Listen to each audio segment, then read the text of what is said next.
And here's our next episode of Tax Relief 101.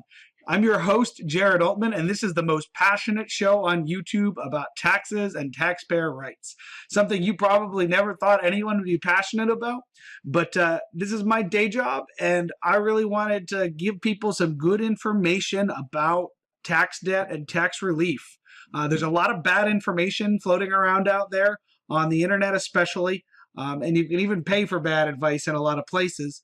So I kind of made it into my hobby to create this show where we kind of help people understand how to deal with the IRS. We also are going to have some guests on here eventually, but this is a little bit of a hobby.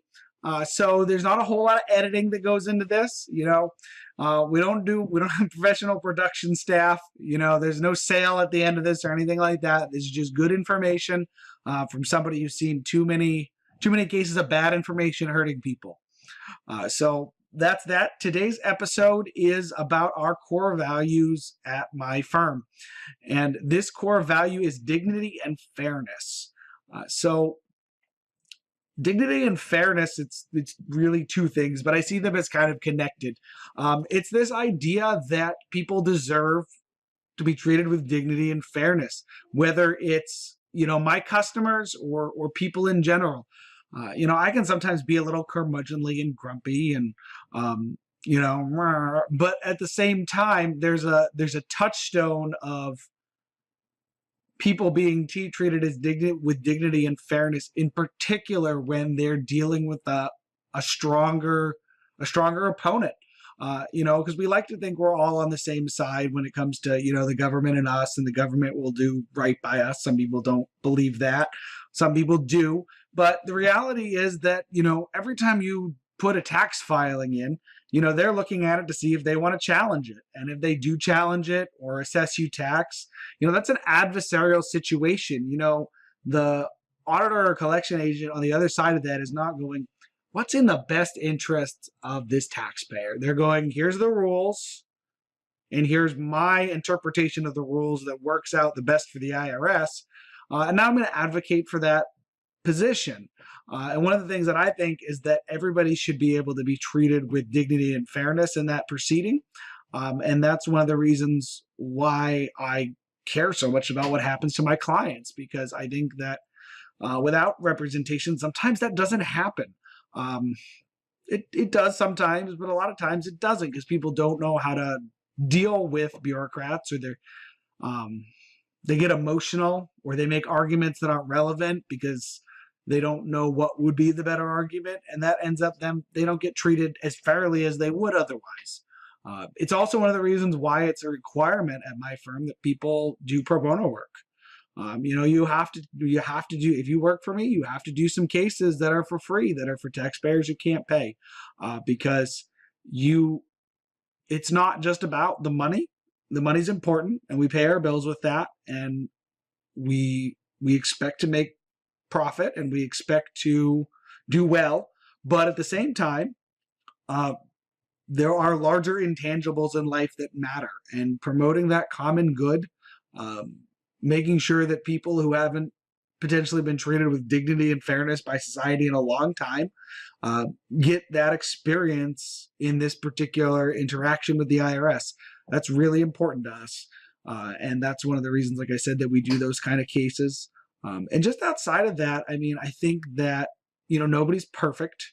And, we've all had times where we are a little bit of a jerk to people.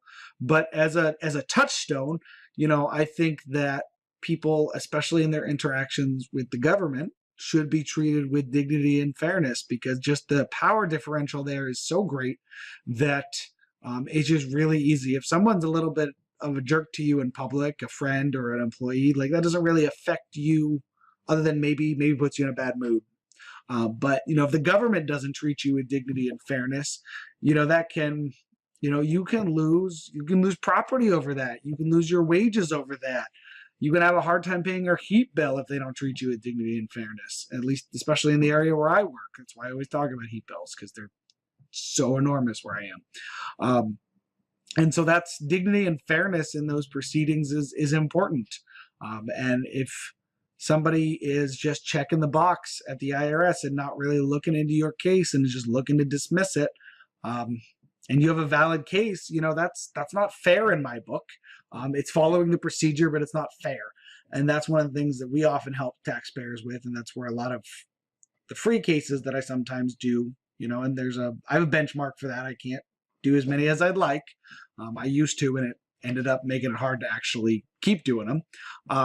But that, where was I with that? Give me 1 second.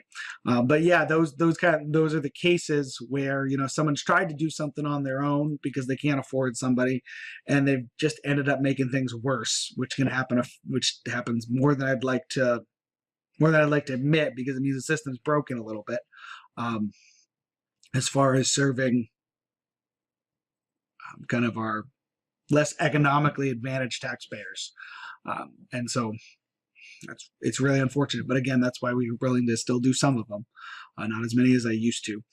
But that's really important for me as a business person, that those folks get treated with fairness and dignity, as well as our higher net worth clients that also need these kind of services.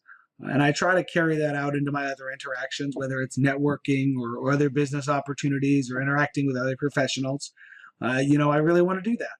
And I want to be reminded when I'm not, because, it's owning our mistakes. I talked about that before.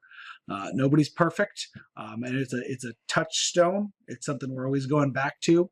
And we want to always be reminded to go back to it. So that's kind of my reflection on the core value of dignity and fairness. And if you've got any questions about this, or you've got a tax question that you'd really like answered, you can comment down below. You can you can subscribe. And as always, there's the promise that if you put a question down there, we're going to answer it. Once they start piling up, it might take a little longer, but right now, I can tell you that if you stick one down there, you'll have an answer within a week, uploaded on YouTube. Super easy. And we'll get that information out to you. That's all. This is Jared signing off from Tax Relief 101.